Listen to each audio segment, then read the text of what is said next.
Hello les gars, bienvenue sur ma chaîne une fois de plus. En fait, sur ma chaîne avec mon mari, mais aujourd'hui je viens avec quoi?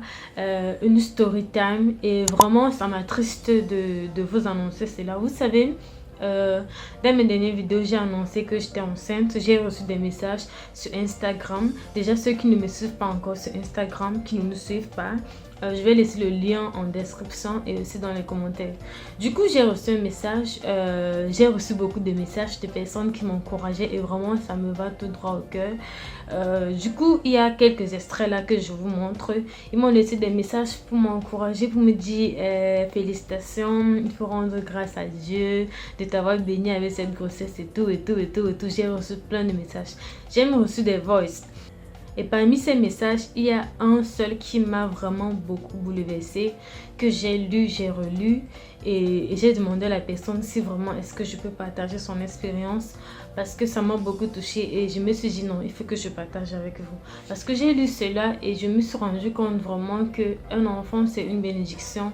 Et je ne vais pas trop parler, j'aimerais d'abord que vous vous abonnez à la chaîne et s'il vous plaît abonnez-vous et activez la cloche de notification parce que du lourd reste à venir. Et déjà je m'approche déjà à la fin de mon premier trimestre et à la fin du premier trimestre je viendrai avec un vlog pour vous expliquer comment ça s'est passé. En fait, qu'est-ce qui s'est passé? J'étais en train de feuilleter mon Instagram tranquillement en répondre aux messages gentils des gens et je tombe sur ceci. Elle me dit: bonjour Trésor, je viens de découvrir ta chaîne YouTube et j'aime vraiment ce que tu fais. Merci beaucoup. Je viens de regarder une vidéo dans laquelle tu as annoncé à ton mari que tu étais enceinte et sa réaction m'a vraiment fondu en larmes. Il était tellement content du fait d'être papa. Tu es trop chanceuse, je t'admire beaucoup. En fait, ensuite elle dit: j'ai 20 ans aujourd'hui et je ressens le besoin de me confier à quelqu'un. Car je suis orpheline de père et de mère. Orpheline de père et de mère. Ça me fait penser à mon chéri. Et je suis le seul enfant. J'espère que tu liras mon message jusqu'à la fin. En fait, je lis toujours vos messages. Donc, je vais lire jusqu'à la fin. Même ceux qui me laisseront des messages sur Instagram, je vais toujours lire. Je suis disposée à vraiment prendre mon temps donné à ceux qui me suivent et qui aiment vraiment ce que je fais. Ensuite, elle dit: je suis congolaise, j'ai perdu mes parents quand j'avais 6 ans. Ma tante m'a élevée à 17 ans comme toutes les jeunes filles. Bref, je ne généralise pas. J'ai connu un homme âgé de 27 ans. En fait, 27 ans, c'est pas un peu trop abus sur mineur? Bon.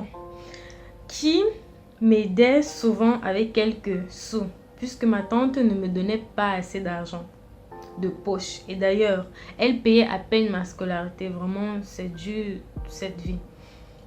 Bon, nous qui avons nos parents, nous qui avons eu nos parents proches de nous, il faut qu'on rende souvent grâce à Dieu. Bon, je continue avec l'histoire. J'ai entamé une relation avec lui et à cause de ma naïveté, toutes ses promesses de me sortir de là et de m'épouser m'a poussé à m'offrir à lui sans penser aux conséquences. Je suis tombée enceinte de lui à mes 17 ans. Dès que je l'ai annoncé, il m'a demandé si c'était lui le père. C'est cruel les gars. Vraiment, oh my god. Pourtant, c'était le premier homme de ma vie. Comment ça, tu es le premier homme dans la vie d'une fille? Tu sais que c'est toi le premier et tu demandes si c'est toi le père. Mais il y a des hommes vraiment cruels. C'est pas possible. Oh, ça m'a donné la chair de poule quand j'ai lu ce message et ça continue de me donner à chaque fois que je lis vraiment.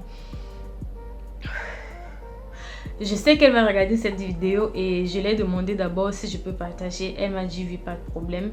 Et je vais pas afficher son nom ni donc je vais rien afficher ma belle. Et du courage vraiment à ce que tu as traversé. Ça me va vraiment droit au cœur et je sais que tous ceux qui regardent cette vidéo après, ils laisseront dans les commentaires. Peut-être ils ont vécu autre chose similaire ou bien oh my god, ou bien ils te donneront des conseils pour t'encourager vraiment parce que tu le mérites. Il ne faut pas que je bavarde beaucoup. Il a refusé la garde du bébé. Le plus pire, c'est qu'il m'a avoué qu'il était marié. Oh my god. Il m'a donné beaucoup d'argent pour que je me débarrasse du bébé. Comme cela ne suffisait pas, ma tante m'a mise à la porte. Je me suis retrouvée à la rue enceinte et seule. J'ose même pas imaginer.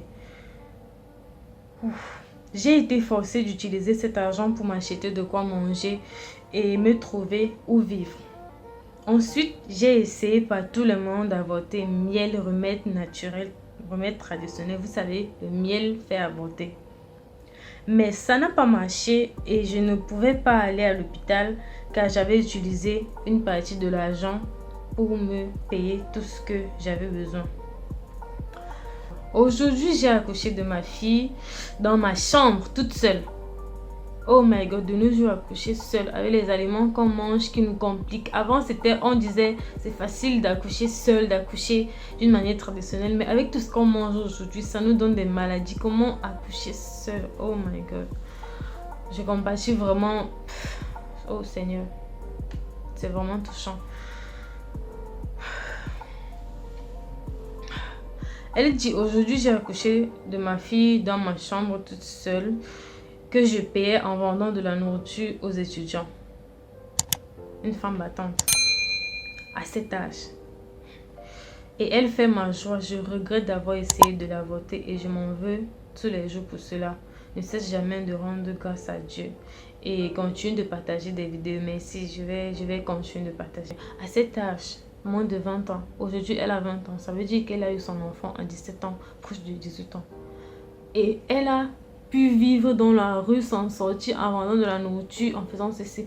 Vraiment, moi, je te donne un grand chapeau. Vraiment, tu es vraiment une femme vraiment, vraiment très forte. Parce que moi, à cet âge, je pourrais m'en sortir, oui. Mais si tu ne vis pas quelque chose, tu ne peux pas savoir. Parce que là, maintenant, oh my God. Tout ce que je peux te dire, c'est que arrête de culpabiliser. Arrête.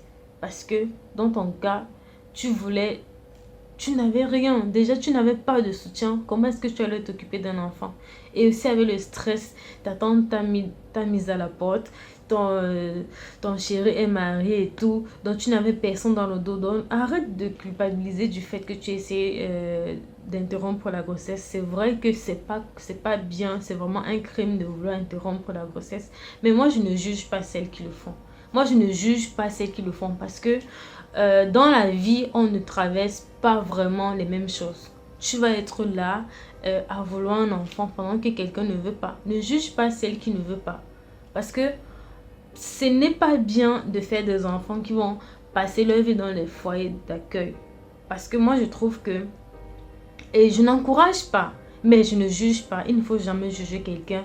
Je ne peux jamais juger quelqu'un qui a interrompu une grossesse. Je ne peux jamais juger quelqu'un qui a avorté en fait. Je ne juge jamais. Je me dis qu'elle a fait ça pour une raison. En fait, nous sommes quand même des humains. Si quelqu'un prend cette décision, ça veut dire que la personne a trouvé qu'elle ne peut pas supporter. Bon, dans certains cas, d'autres le font vraiment par méchanceté pour vivre leur vie ou bien je ne sais pas quoi. Mais arrête de culpabiliser. Arrête de culpabiliser. Et vraiment... Aujourd'hui, tu as 20 ans. Je sais que, bon, je peux dire que je te dépasse en âge. Et moi, à 20 ans, Seigneur Jésus-Christ, tu as un courage en or. Et laissez dans les commentaires, il faut continuer à l'encourager. Ça veut dire que tu es toujours seul et ta tante ne t'a pas repris, c'est ça. Je sais que tu ne vas pas répondre en commentaire parce que c'est un peu un truc privé. Mais tout ce que je peux dire, c'est que tu es bon. Et vraiment, vraiment... Je peux dire que tu es béni parce que comme tu dis que ta fille c'est vraiment tout pour toi, elle fait ta joie. Ça veut dire que peut-être c'est cet enfant là qui va venir un jour te faire rire, te faire sourire, faire la joie de ta vie. Donc n'arrête pas de challenger, n'arrête pas de travailler, n'arrête pas ce que tu fais et va de l'avant. Moi tout ce que je peux dire c'est que prie beaucoup et tout ira très bien. Vraiment, ça m'a beaucoup touché ton histoire et je compatis vraiment. Donc, prends vraiment soin de toi. Et les gars, laissez vraiment dans les commentaires des messages qui pourront l'encourager parce qu'elle va lire. Et aussi, si vous avez vécu quelque chose pareil ou bien un truc similaire, laissez dans les commentaires et je vais vraiment lire. Du coup, on est arrivé à la fin de la vidéo. Vraiment, comme j'ai dit, je vais venir avec une vidéo à la fin de mon premier trimestre pour vous expliquer comment ça s'est passé parce que je suis encore nouvelle dans ça. Je ne sais pas quoi ressentir et tous les symptômes, tout ce qui se passe, je ressens et j'apprends. Donc, on se dit à bientôt dans une prochaine vidéo. Je vous aime, je vous adore et surtout, prends soin de toi, prenez soin de vous.